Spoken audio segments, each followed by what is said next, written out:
Hi everyone, my name is John Michael Villaroya and my partner is Riseto Igonia. As a student and cheer athlete, I try to stay aware of the global issues. Today, I'm reacting video to a UNICEF video about the healthcare in the Philippines of the Typhoon Haiyan. Let's bring it down together. Matapos ang bagyo, maraming health center ang nawawasak.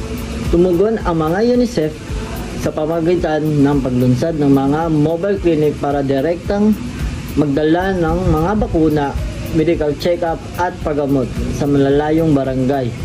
Kaya, ano reaction mo? Gumamit ang mga health worker ng mga bangka, motorcycle at kahit lumakad ng malalayong distansya para maabot ang mga bata, lalo na ang hindi nabigyan ng regular na pagbabakuna dahil sa bagyo. Sangayon ako noon, partner, sa diskarte ng UNICEF. Inuna nila ang pinakamahina, hindi ang mga pinakamadaling abutin. Iyan ang itsura ng totoong makataong gawain. Talagang pinahalagahan ko rin kung paano ang video ay hindi lamang nakatutok sa tulong mula sa ibang bansa. Tama. Ngunit ipinakita ang mga lokal na manggagawang pangkalusugan na nangunguna. Ito ay nagbibigay kapangyarihan upang makita ang mga Pilipino na tumutulong sa kanilang sariling mga komunidad na muling buuin.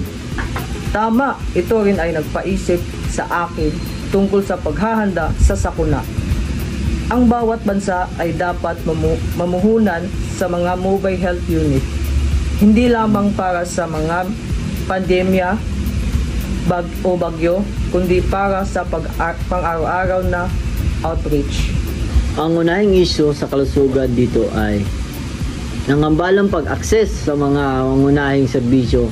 Ang mga bagyo ay hindi lamang sumira ng mga tahanan, pinasira nito ang mga klinika, naglagay sa mga bata sa panganib ng paglaganap ng sakit. Ang isa pang malaking alaalahanin ay ang hindi pagkakapantay-pantay na kalusugan. Ang video ay nagpapakita ng mga bata sa malalayong komunidad ay kulang sa serbisyo bago ang bagyo. Kung wala ang mobile team na ito, tuluyan na silang maiiwan. Sa tingin mo, partner, gumagana ba ang diskarte na ito ng pangmatagalan? Talaga, ngunit kung ito ay makakakuha lamang ng pundo at suporta mula sa parehong gobyerno at mga grupo tulad ng UNICEF, hindi ito maaaring isang emergency na tulad lamang. Totoo, at sa tingin ko ay mahalaga din ang mga kamalayan, ang mga publiko. Kung mas maraming tao ang nunood ng mga video na tulad nito, maunawaan nila kung gaano kahalaga ang mga serbisyong ito. Eksakto. Iyan ay dahilan kung bakit kami nag-react para tumulong sa mga pagpapaganap ng mensahe. Sa buod, ang video na ito ay nakapangyarihan. Ipinakita nito kung gaano ang matalino mabahagian na i-outreach sa kalusugan ay maaaring magligtas ng mga buhay, lalo na mga oras ng krisis.